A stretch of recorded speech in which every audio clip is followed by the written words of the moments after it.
Welcome. In front of me I have GoPro Hero 9 and I'm going to show you how we can insert battery to this device.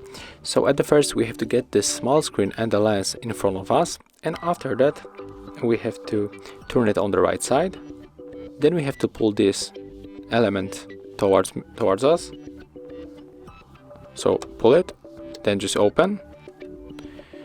And there's the place where we are going to insert the battery. So right now we have to grab your battery like that, then rotate, and then just simply insert here.